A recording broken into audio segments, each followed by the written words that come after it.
আদমের দীর্ঘ হাজার বছর জীবনযাত্রার শেষে দায়িত্ব অর্পণ হলেন তার প্রথম সন্তান শীষের উপরে। শীষের পরে ইদ্রিস, ইদ্রিসের পরে নূহ।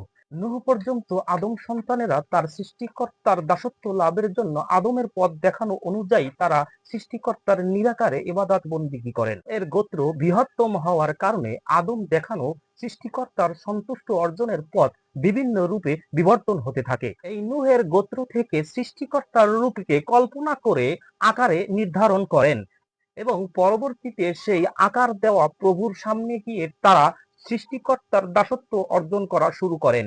এই থেকে পৃথিবীতে সর্বপ্রথম মূর্তি পূজারি শুরু হয়।